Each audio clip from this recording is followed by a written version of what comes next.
Yo, Amateur Lore here, and today we're going to be taking a look at some college football teams who had great seasons that came down to the conference championship game. Really quick, with the college football playoffs happening in just a couple of days, I want to make a hot take video, so comment down below some of your crazy hot takes for this year's 12-team playoffs. Anyway, if you enjoy the content, be sure to leave a like and a sub. Now let's jump right into the video. Alright, so the first team we're going to be taking a look at for this video is the 2023 Oregon Ducks. Where do I begin with the 2023 Ducks? Well, first I think it's important to set the stage and give an idea of where this Oregon program was at the time. I know a lot of you, including myself in 2025, think of Oregon as one of the premier college football programs, which they are. Literally in 2024, they'd win the Big Ten Conference and enter the college football playoffs holding on to the #1 seed. But entering the 2023 college football season, things were a little bit different. Don't get me wrong, Oregon was still a pretty well-recognized brand. However, it had been at least 8 years since they made a serious run at the title and the college football playoffs. They would come close in 2019 with Justin Herbert under center, but would slip up near the end of the season and pretty much in every other season since 2014. Point is, it had been a little minute since Oregon was sharing a section with teams like Alabama and Ohio State. Yes, the Ducks were mingling in the club with the commoners like Penn State and Oklahoma State, but Oregon belongs with the teams who have their own tables like Georgia and Oklahoma. And with the big 2023, maybe they could get their reputation back. Maybe. So going back in time and looking at some of the 2023 Pac-12 preseason predictions, I was really shocked to see how a lot of outlets were not really high on this Oregon Ducks football team. They were not expected to be bottom feeders in the Pac-12 or anything like that, but I was really expecting them to maybe be the favorites or at least a close second. But no, majority of the outlets had the Ducks finishing around the 4th spot behind Utah, Washington, and USC. I get that all of the teams I named ahead of them had star-studded rosters, but I don't know. 4th just kind of seems really low, especially when your quarterback is Bo Nix. And speaking of Bo Nix, let's take a look at some of the key pieces around him that helped form this Oregon Ducks football team. Leading the Ducks in only his second year up to that point was Dan Lanning. He had his boys playing elite football on both sides of the ball, averaging 44.2 points per game, which was best for second in the nation. And on the other side of the ball, his teams would only allow 16.5 points per game, best for 9th in the nation. Top 10 scoring offense and defense, not too shabby. And before we move on, I just want to say this, I really like Dan Lanning as the Ducks head coach and hope he stays there for as long as possible. It might be just me, but Oregon and Coach Lanning just seemed like the perfect match. Swinging over to the quarterback position, the man under the center was obviously Bo Nix, who put up some Heisman-worthy stats, passing for 4,508 yards, with an FBS leading 45 touchdowns, also adding an additional 6 on the ground. Man, if the Heisman race wasn't so stacked this season, Bo might have won it. On the ground, this team's main running back was Bucky Irving, rushing for 1,180 yards with 11 touchdowns. And finally, rounding out this high-flying offense, we got a pair of talented wideouts, starting with wide receiver Tez Johnson, catching 86 passes for 1,182 yards with 10 touchdowns, and Troy Franklin, catching 81 passes for 1,383 yards for a conference-leading 14 touchdowns. To open the 2023 college football season, the 15th ranked Oregon Ducks would open up with an extremely easy win against Portland State, dropping basketball numbers, scoring 81 in an 81-7 clinic against the poor Vikings. This is random, but I have a question for you guys. Let me know what you think down below in the comments. So do you think in the modern era of college football there will ever be a D1 FBS school to hang 100 on a team? Anyway, even though the Ducks would drop Kobe's career high, rest in peace, on Portland State, making the complicated sport of football look easy, their next game on the road against Texas Tech would be anything but a walk in the park. Texas Tech vs. Oregon would start with both offenses moving the pill, making plays down the field, as 28 total points would be scored through the first quarter and a couple minutes into the second. Things would slow down towards the end of the half, with the Ducks kicking a field goal to go into the locker room up 18-13. The third quarter of this ball game would be all Red Raiders, as they would score 2 touchdowns to take the lead 27-18 heading into the 4th quarter. Oregon hadn't been playing up to their potential at all this game, and with their backs against the wall, would need a huge 4th quarter or risk absolute disaster. In the Ducks' first drive of the 4th, they'd respond with a 17-play, well-balanced 75-yard touchdown drive, and once they got going, the defense would feed off that, holding the Red Raiders to 3 points in the 4th while also forcing 2 interceptions. On the flip, the offense would do their job, scoring on every drive they got in the 4th to win the game against Texas Tech 38-30. That game versus the Red Raiders was very nerve-wracking, and I could tell Coach Fleming gave his boys a mouthful in the locker room after that game, and probably for the entire week, as in their next game against Hawaii, the Ducks wouldn't play around, being up 34-3 going into halftime, and finishing the game winning 55-10. Now 3-0 on the season and moving up ever so slightly in the latest polls, the 10th ranked Oregon Ducks were coming up on a big-time football game. Well, let me not say a big-time football game, because after this match, these two teams would go in completely separate directions, but you get the point. The 19th ranked 3-0 Colorado Buffs were coming into town, and if you remember around this time, Colorado and Deion Sanders were the hottest topic in college football. Celebrities were attending these games, and it seemed like the media was talking about them 24/7. This game on paper was going to be a movie, or at least that's what the media would lead you to believe. I will say this, if there was anything that came from Oregon versus Colorado, we got one of the toughest pregame speeches I've ever heard in my life. Rooted in substance, not flash, rooted in substance. Today, we talk with our pads. You talk with your helmet, right? Every moment. The Cinderella story is over, man. right? They're fighting for clicks, we're fighting for wins. There's a difference, right? There's a difference. Cornerback for Colorado injured last week on a hit that drew a penalty. Nix quickly to the outside and it's back to Franklin, and this Ducks offense. Whittington into the end zone for a Ducks touchdown. Nix, quarterback run, and then a throw, and then getting into the end zone is Casey Kelly. Was left down here one-on-one. 3rd and 2, Nix to the end zone, and it's into the arms of Troy. Kevin and Boog have to say at halftime on this big day of college football, Nix strong arms it, and with these, Troy. He's going to run it. Nix inside the 5 and inside the end zone. Nix, plenty of time to do that. Trayshawn Holden, James, and they get more. There are consequences. If you don't practice hard, if you don't give great effort, if you don't have an intensity, you don't love football, you're not going to play or you're not going to be part of this program. That's how you change the culture, Joe. And I think there's a lot of people out there that... The Oregon Ducks came out against Colorado and made a statement, winning in dominant fashion 42-6. The Ducks' offense was spectacular, totaling 522 yards while possessing the ball for nearly 11 more minutes. Bo Nix did his thing from the pocket, passing for 276 yards with 4 total touchdowns, with 126 of those yards going to wide receiver Troy Franklin, who also added 2 touchdowns of his own for good measures. On the other side of the ball, Oregon's defense was looking like the 2000 Ravens, holding Colorado to less than 200 yards of total offense. I remember watching this game live, and it was really ugly for Colorado. They could barely move the rock at all, and a large part of that is because of how good this Ducks defense was playing. Oregon has started the 2023 college football season smoking, sitting with a record of 4-0 in the season and a ranking at the 9th spot. I don't really think there was too much playoff hype coming into the year for Oregon, but week by week they were slowly beginning to trend upwards when it came to potential playoff teams. They had the talent to do it, the only question was could they execute when needed. The 9th ranked Oregon Ducks had a huge game coming up in a couple weeks against conference foe Washington, who was also trending upwards when it came to potential college football teams. That match would have major college football playoff implications, as well as giving the winner a major leg up in the Pac-12 conference. Before Oregon vs. Washington, though, the Ducks would have to travel to Stanford. If this was the 2010s, Oregon would have probably lost and had their season ruined. I can't tell you how many times I've seen that happen, but this Ducks ball club wasn't the same as the ones of the 2010s. And for damn sure, Stanford wasn't the same ball club as their great 2010 teams. So all of that goes without saying, Oregon would put belt to ass, winning 42-6. Bo Nix would continue to put together a decent resume for the Heisman, passing for 290 yards and 4 touchdowns in this big win on the road. Alright, here we are. So after taking down Stanford, Oregon would have a bye the following week, which would give them well-needed rest plus an extra week to prepare for their huge game against the Huskies. Then we need to lock in and figure out a way to stop this high-flying Washington offense led by a 3-headed monster of future NFL players. Quarterback Michael Penix Jr., wide receiver Rome Odunze, and Jalen McMillan. Actually scratch Jalen McMillan. He wouldn't play this game, but the sentiment was still the same. This Huskies offense was loaded and Oregon was going to have to put together a solid game plan or risk losing this big-time early season matchup. The odds were already not in the Ducks' favor as they were on the road for this game in one of the toughest environments in all of college football. And to make matters even worse, College Game Day was coming into town, adding even more hype to an already hyped-as-hell football game. Usually when things are hyped up so much, it's nearly impossible to live up to it. 8th-ranked Oregon on the road at 7th-ranked Washington wasn't one of those cases. It's all Washington. It's no secret the Duck is my favorite mascot. It's true. I love picking him.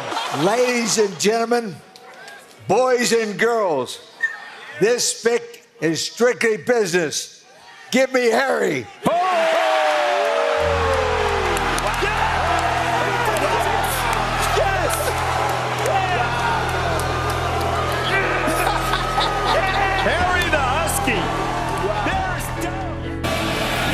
Here's a free play for Penix, and he'll just launch downfield. 50-50 ball. Odunze's got it. Wrestle down to the 20. Jalen Pope in motion. Penix pump fake, and now launches a dart down to the end zone. Caught. Touchdown. Giles Jackson joins the park. AC Kelly tight end in motion. They hand it off inside to Bucky Irving, who scores. And the Ducks right down the field. Johnson makes the cut, lowers the head, barrels for a first in it this first quarter. Pressure picked up again, launching for the end zone, caught, touchdown, Jalen Pope. 13 on the scramble. On the move again, looking to throw, sideline, catch made, and that's Tez Johnson, who spins free. Well in between the tackles. Nix from the pocket. On the move.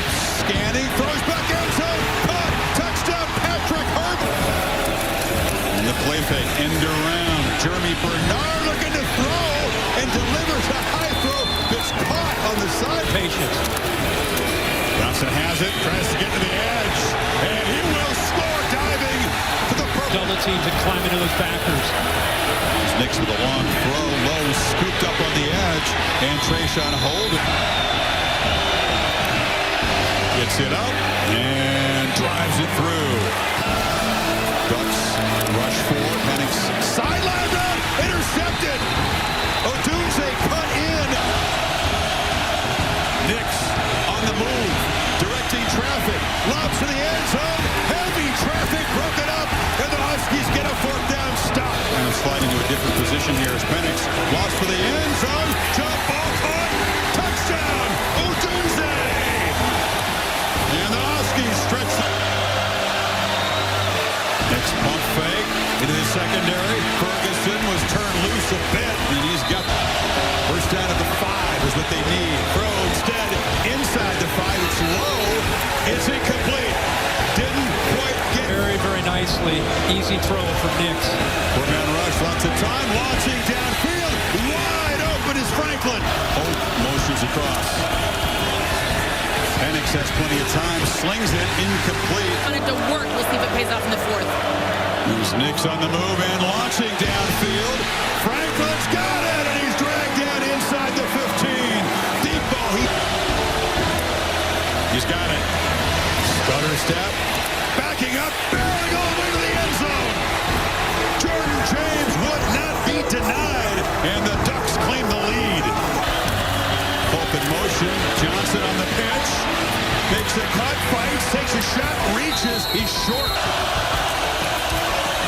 Rogers has it, but he stops short.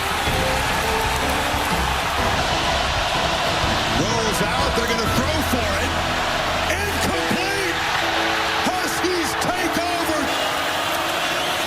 Penix backpedals, goes right downfield into traffic. It's Polk with a leaping catch. Launching for the end zone. Forget being patient. Odunze, and Washington takes the lead. Nix again against the three-man rush. That's too easy. They squeeze the ball into Terrence Bird.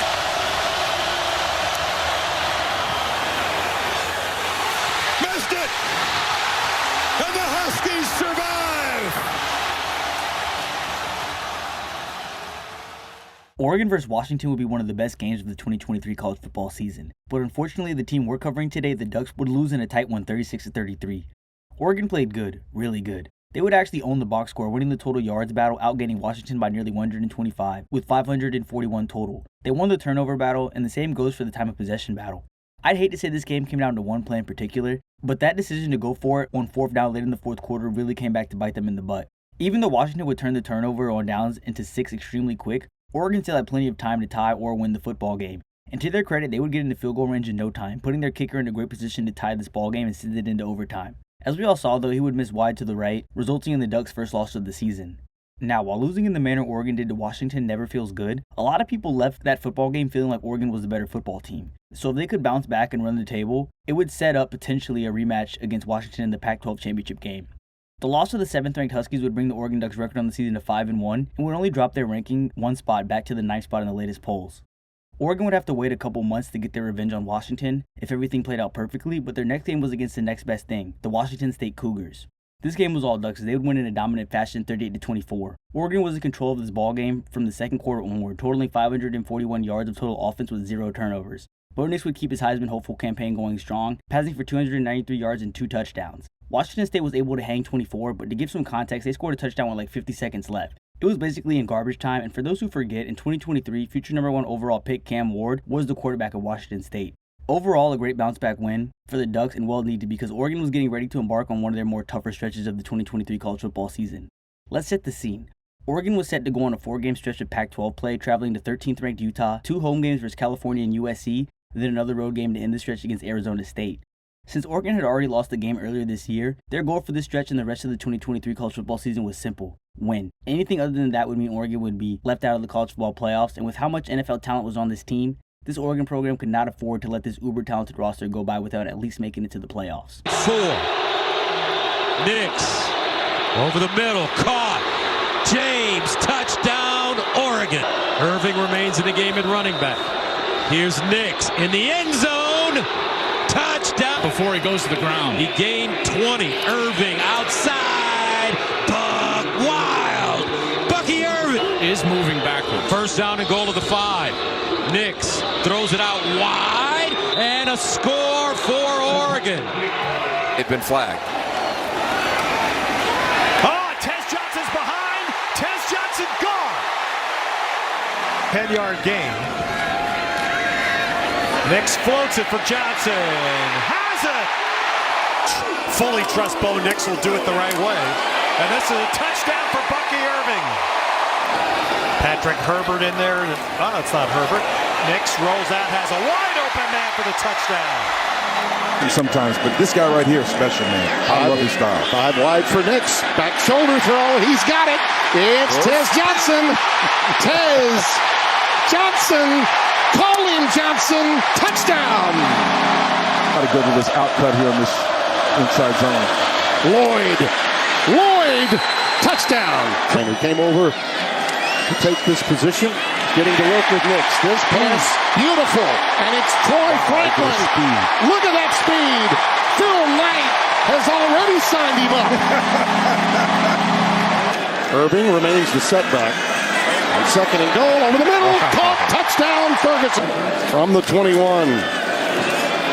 Oh, look at that pirouette act by Nix. In the end zone, touchdown.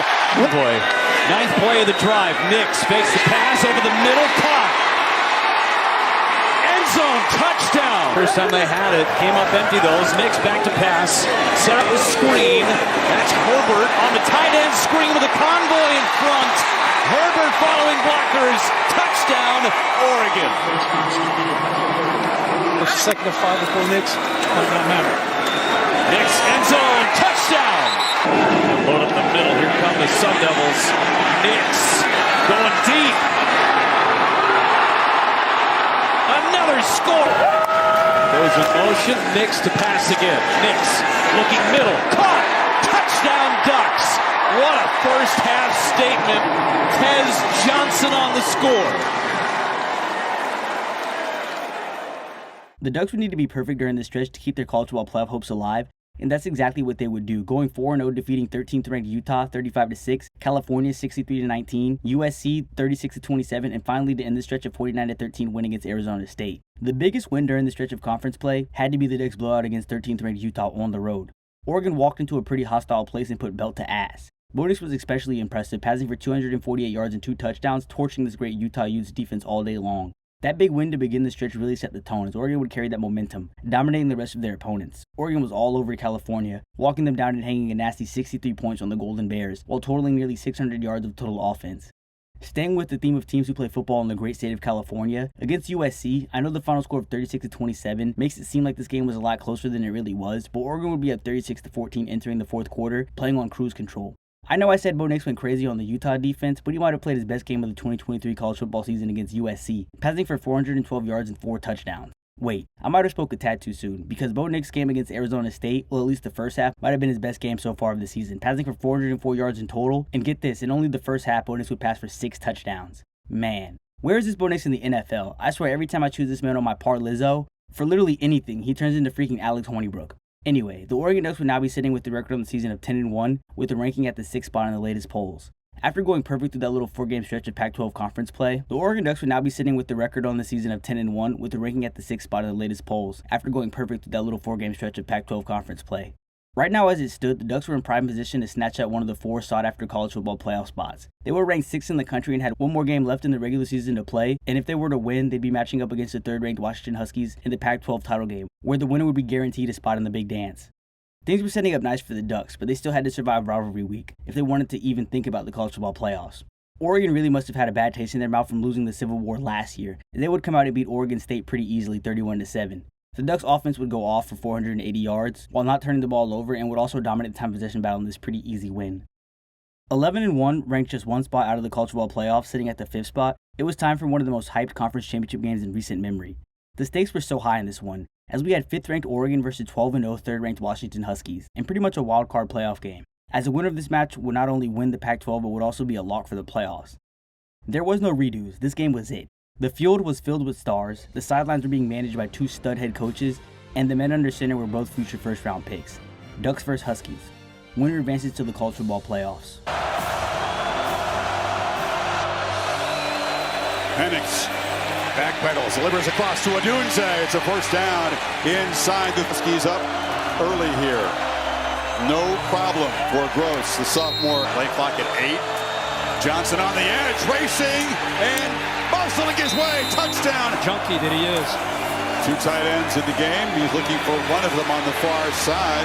Casey Kelly shoved out. It's another first down. Hasn't been rock solid this season or the second half of the season, but from 35, Lewis knocks it right. That took a shot to the midsection. Here comes late pressure right at the middle. Penix backpedals and checks it for McMillan, who gathers it in and is knocked out inside the 5. Now, first and goal from the 4. Pop pass to Bernard around the end, and Jeremy Bernard. Muhammad checking him on the left side. Nix is looking to the right. Across the middle, and the catch is made by Tess Johnson. Johnson eludes a man. And this drive off to a great take the timeout. So the clock ticking with 14 seconds. Nix looking to throw it in the end zone. Lofts it for Ferguson. One-handed touchdown catch. Nix scrambles, fires to the end zone. Low throw, touchdown. Terrence Ferguson. Pressure on 3rd down. Penix off his back foot, overshoots, and it's intercepted. Nix flushed, scanning, and throw it right. An interception, threw it right to Mish Powell. Don't know what he was looking at, but Nix on 2nd and 3. Pump fakes, has some space. Pump fakes again, takes off. Bo Nix rambling down the sidelines, has blockers all the way down. This is the back. And Jordan James makes a cut and scores! The first game has 7 tonight. Penix. Downfield, and the catch is made by McMillan. Receivers bunched over to that side. Johnson again, bulldozes in. A flex from the Husky running game, a number. Penix over the middle, it's Polk again. Penix lobs it into the end zone, touchdown! Quentin! 3-man rush. Nix into coverage, delivers over the middle and squeezed it in to Trayshawn Holden. Holden still running down inside the 5. Touchdown! Now he's Has time, short throw, catch made, McMillan, first down, Washington. 2 elite receivers on one side of the field. He was in front of Evan Williams, and all Nix can do is continue to visualize and hope. But that should just about do it. Like I said, although the 5th ranked Oregon Ducks would be favored by nearly 10 points against the 3rd ranked Washington Huskies, it would be Washington and Michael Penix Jr. leaving Las Vegas as the Pac-12 champions. This game was owned by Washington for the first 2 quarters, at least, as they would take a 20-10 lead going into halftime. Credit to the Ducks, though, because with things not going as scripted, Oregon would need to improvise, and that's exactly what they do, dominating the 3rd quarter, starting it off by marching down the field, going on a 15-play, 75-yard drive that would end in a touchdown pass from Bo Nix to Terrence Ferguson. The Ducks defense would feed off of their offense, picking off Michael Penix Jr. and forcing a turnover on downs, swinging the momentum back in the Ducks' favor, taking a 24-20 lead heading into the final quarter in the Pac-12 championship game. The Ducks dominated the 3rd quarter, but the 4th would be all Washington, as they would score 2 touchdowns on drives that took nearly 10 minutes off the clock, securing the win 34-31. Oregon had no answer for wide receiver Jalen McMillan, catching 9 passes for 131 yards, but I think the player that really hurt them was running back Dylan Johnson, rushing for 152 yards and 2 touchdowns. Washington's ability to run the football allowed them to dominate the time of possession battle, holding on to the rock for nearly 15 more minutes, and believe me, those extra minutes of holding on to the ball played a huge part in Oregon losing in the Pac-12 championship game. Now 11-2 on the season, unfortunately the Ducks would not be making the college football playoffs, instead having to settle for the Fiesta Bowl against the 23rd ranked Liberty Flames. Wish they would win pretty easily 45-6, but come on, we all know this 2023 Oregon Ducks football team was thinking college football playoffs or bust. Alright, leaving Nike headquarters, let's head over to Charlottesville to talk about the next team up in this video, whose season came down to the conference title game, the 2025 Virginia Cavaliers. This Cavs football team might have a case for being one of the most successful in program history. Virginia fans, let me know how you feel about that down below in the comments, but combing through the Cavs' 122 years of playing high-level college football, they've only sniffed 10 wins one time before the 2025 college football season, coming all the way back in 1989, which is kind of shocking to me. And if we're being real, there hasn't been too many seasons where the college football world was forced to pay attention to this Cavaliers football team. Okay, so coming into the 2025 college football season, Virginia had been, excuse my language, pretty ass, going back a couple of years. They would go 6-6 in 2021, not making a bowl game, 3-7 in 2022, not making a bowl game once again, 3-9 in 2023, of course not making a bowl game, and finally in 2024, they'd go 5-7. Guess what? Not making a bowl game for the 4th straight season. I'm not counting 2020 because they would go 5-5, and it was during the COVID year, so I'm not really holding that against them. But the point is that it had been nearly half a decade since Virginia had a winning season. Which is why I can't really get on the case of the ACC media who puts together their preseason predictions, because the Cavs were trending in the direction of another lackluster season. The 2025 ACC preseason predictions, according to ACC.com, would have the Virginia Cavaliers predicted to finish 14th, 3 spots away from last place. I know hindsight is 2020, but it's kind of crazy teams like Virginia Tech, Boston College, and North Carolina were all ranked ahead of them. That was a very short little intro. Now let's take a look at some of the Cavaliers who made this incredible 2025 college football season possible.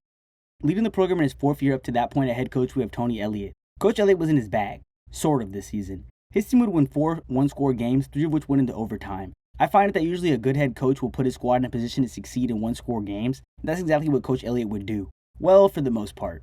Moving over to the man under center, the team's starting quarterback was Chandler Morris, a new transfer coming over from North Texas. He'd passed for just under 3,000 yards with 16 touchdowns, rushing for an additional 5. Rotating to this ball club's star player at running back, we have Jamari Taylor, rushing for 1,062 yards with 15 total touchdowns, which, get this, his 1,062 yards would lead the ACC in rushing yards. I had to do a double take when I was looking at that. I couldn't believe the rushing leader of a Power 4 conference only had just over 1,000 yards. If you don't believe me, go look for yourself. And finally, at wideout, the team leader would be wide receiver Trell Harris, catching 59 passes for 847 yards and 5 touchdowns. To begin the 2025 college football season, the Virginia Cavs would start the year with a nice little tune-up game against Coastal Carolina. This ballgame was completely one-sided, with Virginia dominating the Chanticleers 48-7. Quarterback Chandler Morris played a pretty nice game, passing for 264 yards and 2 touchdowns, as well as adding 50 yards on the ground. Morris had a nice connection to wideout Cam Ross, who'd catch 7 passes for 124 yards and a tutty buddy. The offense was rolling all game long, but so was the defense, holding Coastal Carolina to 7 points and under 250 yards of total offense, while forcing 3 turnovers. Overall, a great win and something the Cavs could definitely build upon. Virginia was now 1-0 and set to travel on the road to NC State. The Cavs game versus Coastal Carolina was a good way to get momentum built up for the season, but that match didn't really tell us too much about this Virginia football team. However, this game against the Wolfpack would. Could Virginia survive their first big road game of the season? With Morris in the backfield, they're going to try and run for it here, and he bounces free. Jamari Taylor with a flag down, sees the end zone. If it stands. Anyone a part of this program, he knows what it's like to win. He instills that in his team. Quarterback run. Bailey finds a crease. Bailey, the long strides to the end zone. And he's got a touchdown for the Pack. Border rivals, it makes sense to play this game, so they signed up a home and home. C.J. Bailey up the seam towards the end zone for the touchdown. And now Cam Ross hoping for a chance at a return. And he will get a chance from the 25. There he goes. Cam Ross to midfield. Still on his feet down the sideline. 100-yard kickoff return for a touchdown left behind Chandler Morris. 1st and goal, it's play action. Morris floats back to the goal line for a touchdown. For Virginia and Justin Jolie were teammates at Connecticut. Finding a crease and finding the end zone. A touchdown to start the 3rd quarter. An immediate chance to get the football back, and Hollywood Smothers down the sideline. A little shimmy shake to stay in bounds. Quarterback. C.J. Bailey blitz off the edge, makes a man miss. He'll take off. No one out on the edge to stop C.J. Bailey. They try and run for it, and getting free is Jamari Taylor. Being chased. He's got to step down the sideline. Touchdown. Back in. They'll try to pave the way for Smothers. Breaks a tackle, cuts it back. Touchdown. High snap pulled down by Morris. Over the middle. Complete inside the 15. Still over a minute on the clock. Chandler Morris Scrambling right, floats one in the end zone for an interception. Virginia had complete control of this ball game, going into halftime up 24-14. If the game were to end in the first half, Virginia would have won the game, but there's two halves in a football game, and sadly for the Cavs, they would be completely outplayed in the second half, losing the game 35-31. The defense, which had been solid so far during this match, would give up 3 straight touchdowns to begin the third, and once the Wolfpack went up, they wouldn't relinquish the lead. The Cavs offense played pretty good, totaling 514 yards of total offense. Actually, they outplayed the Wolfpack's offense, winning pretty much every battle on the offensive side of the football. If the defense could have just gotten a couple stops in the third quarter, the Cavs would be undefeated on the season still. But before we move on, I do want to shout out the Wolfpack running back Hollywood Smothers. He was unstoppable this game, playing a huge part in NC State's win, rushing for 140 yards and 2 touchdowns on 17 carries. Now 1-1 on the season, Virginia was in bounce-back mode. And for those who are wondering, although NC State is in the same conference as the Cavs, this game did not count towards their conference record. So while losing is never fun, this game really didn't hurt Virginia when it came to the ACC title race. The Cavaliers would respond to their tough Week 2 loss, railing off 2 straight convincing wins, taking down William & Mary 55-16. The Cavs were on point this game, going up by so much they were able to let some of their backups get some burn, and taking down Stanford as well 48-20. The offense was outstanding once again, totaling 590 yards of total offense, playing a clean game, not turning the ball over at all. I think Chandler Morris might have played one of his best games in a Cavs uniform, passing for 380 yards and 4 touchdowns. Actually, let me not say his game against Stanford was his best of the season, because his next game would be one for the Virginia history books. Actually, I'm getting way ahead of myself. Forget I said that. 3-1 on the season, it was time to see if this Virginia Cavaliers football team was going to bring chaos to the ACC conference or just get rolled over like most of the country expected them to do. Next up on the Cavs' schedule was a home game versus the 8th-ranked red-hot Florida State Seminoles. And then right after that, they'd be traveling to Kentucky to match up with the 4-0 Louisville Cardinals. Going 2-0 through these 2 games seemed like an impossible feat for the Cavs to accomplish. Hell, just managing to pull out 1 win would be incredible. However, 2025 was a batshit crazy season where literally anything could happen. Maybe even Virginia going 2-0 through these 2 games versus undefeated football teams. Morris to throw. Into the end zone. He's got a man for a touchdown. Florida State trying to communicate it out in the back end. They bring a blitz. Morris steps up in the pocket. He's going to run. He gets to the 5. Reaches the ball out. A Virginia touchdown. They go to a wildcat formation. Sawchuck takes the direct snap and goes up the middle untouched for a Florida. They scored a touchdown out of a wildcat formation once, and they'll do it again here. Morris to throw again. Has all day. Slings one. Tapped and intercepted. It went off the... Castellanos with a fake. Castellanos to the end zone. Florida State has it with all 3 timeouts. And they can run it as well. Lauren Taylor. 10-yard line at the 7. He'll keep it. He'll score. Second run. He'll run it again. Jump pass instead. Guess who? Morris, wheel route. Johnson! Save! They got a corner and a safety shading to him. They bring another blitz. Castellanos on the move. Castellanos into the end zone. Diving attempt. Touchdown! Randy Pittman to try and give FSU the overtime lead. Down the middle. And he converts. And we play on. Play action for Morris. Rolling out. Tucks it under. Hunting the pylon. He got there. Here comes the blitz. Castellanos in trouble. Heaves one towards the end zone. Intercepted. It's over. Virginia has done it. Below 5. Moss, a pitch. Power to fumble. Scooped up by Virginia. Donovan Platt down the sideline. Scoop and score. AC in motion. Moss the sneak with a push. And Miller Moss waiting on a signal. Touchdown. Pressure comes. Morris stands in. He lofts one for Ross. Touchdown. See, he said it's 15-word play calls here in Louisville. Moss in a rhythm on a crosser. Get it to the edge. Bell again. It's up 3rd down and 10. Pressure came. Delayed on Moss, and he is sacked. Threw it away, and that ball's intercepted. Cam Robinson runs it back. Now what's this drive? Virginia backs off. Moss stands in. Back shoulder to Bell. Did he make the catch? Yeah. But they go with Ranvier. On its way, and Ranvier is good. Off the right hash. Kochot with a good snap this time, and Ranvier second half today. With a chance to tie or win it. Morris rolls. Morris takes off. Morris toward the end zone, and he's banged down. Tight end C. Jennings to the right side. And the redshirt freshman, Kalen, direct snap. Taylor, touchdown! Virginia wins it in overtime for the second week in a row. The Virginia Cavaliers would shock the college football world, taking down 8th-ranked Florida State in double overtime 46-38 and Louisville 30-27 in overtime as well. Starting with the game against FSU, things were pretty even all night long, with both teams turning the ball over 3 times as well as the offense on both sides moving the rock up and down the field for majority of the night. What I think gave Virginia the edge in this football game was 1, their crowd. Quick shout out to the Virginia fan base. I watched this game live during work, and the crowd was electric. I don't ever think I've seen a Cavs football game where their fans were as rowdy as they were against FSU.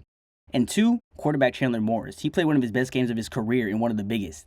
I know he did throw 3 interceptions, which is never good, but he made up for it by passing for 229 yards and 2 touchdowns, as well as rushing for 37 yards with 3 touchdowns. Damn, 5 total touchdowns against the team who just blew out Alabama. What a game. Versus FSU, the Cavs offense would step up. Against Louisville, it would be the defense. Now, they were giving up a lot of yards between the 20s, allowing 383 yards of total offense, but they definitely came up clutch, scoring 2 touchdowns, on a 61-yard fumble return and a 47-yard pick 6. Those 2 defensive touchdowns were huge, but I can't let the defense off the hook just yet, because they'd be up by 10 points in the 4th quarter, and with the conference's rushing leader playing on your team, there is no reason Louisville should have been able to call their way back into this game in the 4th. But that's what would happen, as they would tie the match at 24 right before the end of the 4th, sending this game into overtime. In overtime, Louisville would be held to a field goal while Virginia would punch it into the end zone on a 2-yard run from Jamari Taylor, securing the big road win 30-27. After those 2 huge wins, Virginia would be sitting at 6-1 on the season with a ranking in the latest polls of 18th in the country. The Cavs were beginning to generate some 12-team playoff buzz, as they were 3-0 in conference play and were lucky enough to not have to run into Clemson or Miami in their remaining regular season games, unless they were to meet them in the ACC title game. Remember how earlier in the video I mentioned that Coach Tony Elliott had his boys locked in during these one-score football games? Well, after winning back-to-back big-time games in overtime, the close matches wouldn't stop. Virginia would take down Washington State 22-20, winning the game on a safety. Yeah, you heard me. Off the top of your head, comment down below how many games you've seen won by a safety. Credit to the Cavs, at least they won this game in regulation. Against North Carolina and Bill Belichick's girlfriend, Virginia would once again need an extra quarter to win this match. The score would be tied at 10-all going into overtime. Virginia would score and kick the PAT, North Carolina would respond with a touchdown of their own, but would go for the win, failing on the 2-point try, giving the Cavs a 17-16 win. It sure wasn't pretty, but Virginia was now 7-1. Actually, scratch that, because after all these close games that could have honestly gone either way, the Cavs would finally win a game by more than 1 score, taking down California on the road 31-21. If you only look at the final score, it looks like Virginia won with a little bit of insurance. But if I'm being transparent, the Cavs were only up by 3 with less than 4 minutes in the game. They'd burn a lot of the clock, giving Cal the ball with barely any time, where they'd pick off the Cal quarterback, taking it back for 6, which is how we got the final score of 31-21. But who cares? Virginia was now 8-1 and ranked as the 14th best team in the country. Undefeated in conference play with only 3 games remaining on their schedule against Wake Forest, Duke, and Virginia Tech, if the Cavs could just not shit the bed and take care of business during these final 3 games, then they'd be guaranteed a spot in the ACC title game, where they wouldn't be matching up against Miami. They'd most likely get either SMU or Duke. Which is crazy, but the 2025 college football season was wild. What else do you want me to tell you? Could the Wahoos get the job done? 3rd down and short. Taylor gets the call. No, Kalen keeps it, and he's got an alley. Kalen, with great handiwork, dives. A line drive, and fielded by Carlos Hernandez. Hernandez on the loose, looking for an alley, up the sideline. Got a wave of blockers. Hernandez, pop clutch. Hernandez, touchdown. The Demon. Good snap. Calvert looks good. Outs remaining. Kalen into the end zone, up for grabs. Incomplete for Harrison.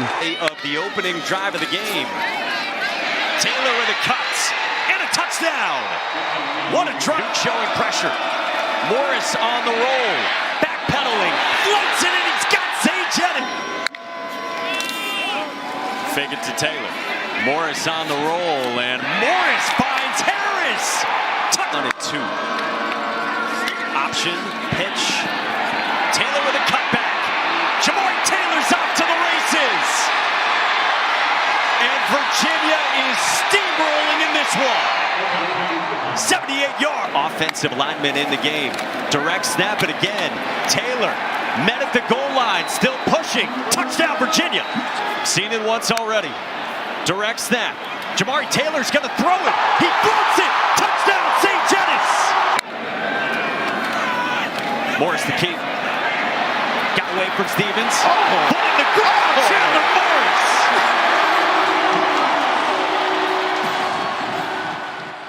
Virginia would go 2-1 through this little 3-game stretch of conference play. Let's start with the first game where they would lose 16-9 to Wake Forest. I'm going to breeze by this game because Chandler Morris would exit the game in the first half while the Cavs were up due to taking a big hit early in the second. Virginia's defense would do all they could, holding Wake Forest to under 205 yards of total offense, but 3 fumbles from the Cavs offense would dig them into a hole they couldn't climb their way out of, especially with the backup QB in the game. Tough loss, but Chandler Morris would return for their next game versus Duke, where he would show out, passing for 316 yards and 2 touchdowns in a 34-17 win. And finally, to end this stretch in the final regular season game of the season, Virginia would easily defeat their biggest rivals, Virginia Tech, 27-7.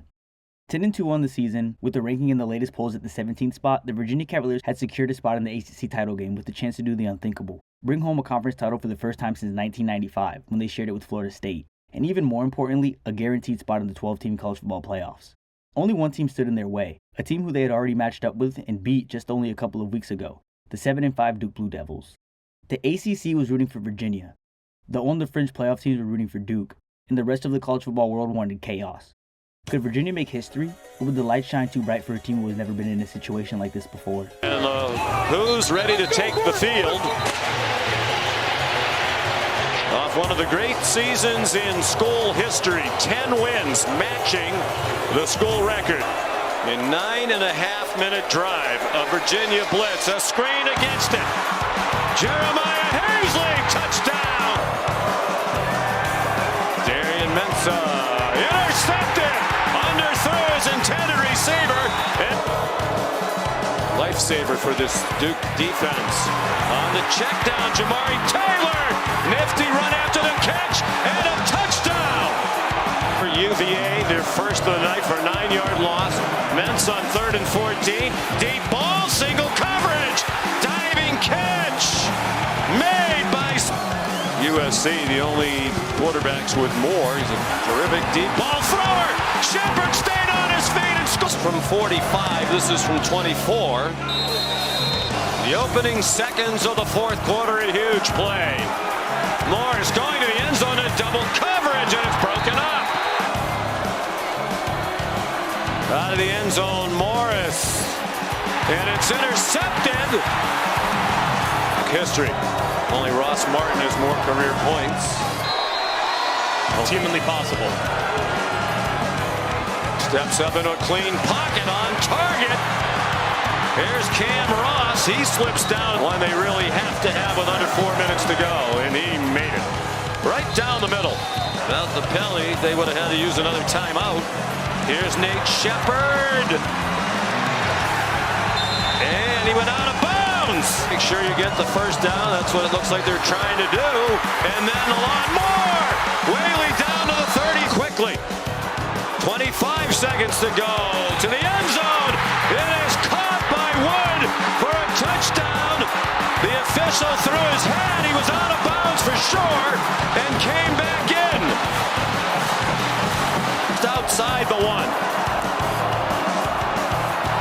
Castle stays in the block. Mensah, end zone, touchdown! To play. Another 4th down conversion there, 4th. They go to a trick play. Taylor threw it back to Morris. It is intercepted!